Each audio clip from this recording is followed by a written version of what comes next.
Republic Bharat times पर आज का सबसे बड़ा ब्रेकिंग न्यूज। 29 मार्च को लखीमपुर खीरी में अशोक सम्राट की जयंती पर इकट्ठा हुई वो भीड़ जिसने एक ऐसा नारा बुलंद किया जो लखनऊ के सीएम आवास तक गूंज गया। वो नारा था 2027 में सीएम जी का बोरिया बिस्तर बांध देंगे। जी हाँ, नगीना के सांसद और भीम आर्मी चीफ चंद्रशेखर आजाद ने सीधे मुख्यमंत्री योगी आदित्यनाथ को चुनौती देते हुए कहा, जो युवा यहाँ खड़ा है अगर ये ठान ले तो 2027 में मुख्यमंत्री जी का बोरिया बिस्तर भी बांध सकता है। मैं यूपी की तानाशाही सत्ता से कहना चाहता हूँ कि अन्याय अत्याचार की बेड़ियां करेंगी। नौजवान अंगड़ाई ले रहा है, वो एक एक जुल्म का हिसाब लेगा। मैं हूँ आपकी एंकर संगीता देवी और मेरे साथ हमारे कैमरामैन किस्मत अली जी हैं, जिन्होंने उस मैदान की हर आहट और हर गर्जना को कैद किया है। अब आप सोच रहे होंगे कि आखिर क्यों चंद्रशेखर आजाद ने अशोक सम्राट की जयंती को चुना और क्यों लखीमपुर खीरी को चुना, क्योंकि इतिहास गवाह है कि सम्राट अशोक, जिन्होंने 273 ईसा पूर्व से 232 ईसा पूर्व तक मौर्य साम्राज्य पर राज किया, कलिंग युद्ध में लाखों के खून से त्रस्त होकर अहिंसा के मार्ग पर चल पड़े थे। उन्होंने 84,000 स्तूप और विहार बनवाए और बौद्ध धर्म को पूरी एशिया में फैलाया। लेकिन यही इतिहास ये भी बताता है कि बाद में ब्राह्मणवादी ताकतों ने उन स्तूपों और विहारों पर अपना कब्जा जमा लिया और अशोक की विरासत को तोड़ मरोड़ कर पेश किया गया। और आज जब दलित, बहुजन, पिछड़ा समाज उसी अशोक की जयंती मना रहा है तो चंद्रशेखर आजाद उसी अन्याय के खिलाफ खड़े हैं।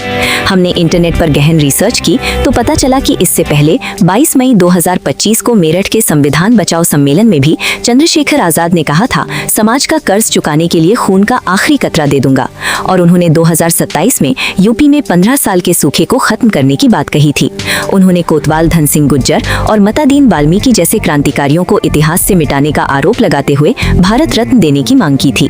और अब लखीमपुर खीरी में उन्होंने वही चुनौती एक कदम आगे बढ़ाते हुए कहा कि जो युवा यहाँ खड़ा है वो 2027 में सीएम का बोरिया बिस्तर बांध सकता है।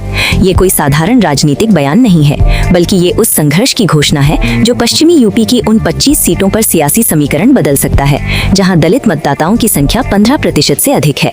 और जब दूसरी तरफ बसपा 2024 के लोकसभा चुनाव में एक भी सीट नहीं जीत पाई और उसका वोट शेयर 10% से नीचे चला गया है, तो चंद्रशेखर आजाद उस वैक्यूम को भरते नजर आ रहे हैं। भीड़ में मौजूद एक बुजुर्ग ने हमारे कैमरामैन किस्मत अली से कहा, बेटा, अशोक ने कलिंग का खून देखकर हथियार डाल दिए थे, लेकिन ये सरकार तो आज भी उसी जुल्म को दोहरा रही है।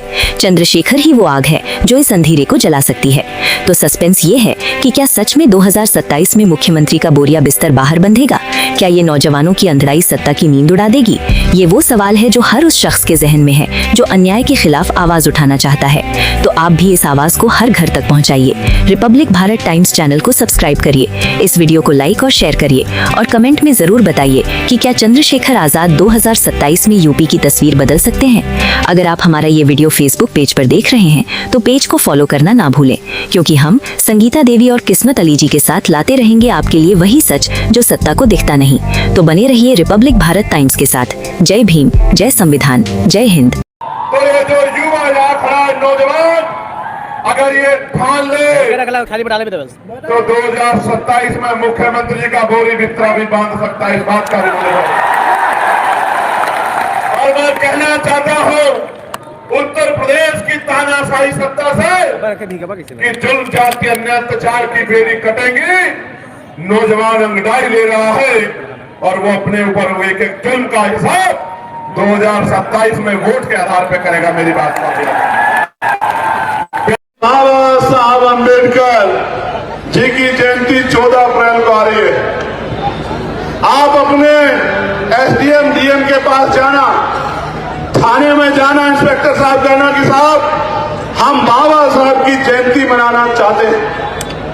बाबा साहब जिन्होंने देश को संविधान दिया, बाबा साहब जिन्होंने गूंगों को जबान दी, बाबा साहब जिन्होंने कमजोरों को कुर्सी दी, लड़ने के लिए लोकतंत्र दिया, आगे बढ़ने के लिए संविधान में अधिकार दिए, अवसर दिए, उन बाबा साहब की जिनको आप भी मानते हो, देश के प्रधानमंत्री मानते हैं, होम मिनिस्टर भी कहते मानता हूं, मुख्यमंत्री भी शीश झुकाते हैं, उन बाबा साहब की जयंती को मनाना चाहते हैं।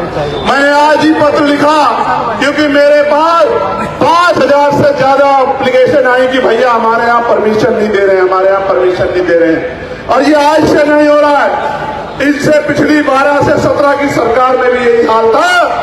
जो आज कह रहे हैं कि भाई हम तो कमजोरों की राजनीति कर रहे हैं, जिन्होंने मान्यवर काशीराम साहब के नाम पे बना मेडिकल कॉलेज का नाम बदल दिया, मान्यवर काशीराम साहब के जयंती में जो छुट्टी थी वो छुट्टी कैंसिल कर दी, प्रमोशन में रिजर्वेशन का बिल फड़वा के कमजोर वर्गों के अधिकारी कर्मचारियों को खून के आंसू रुलाए।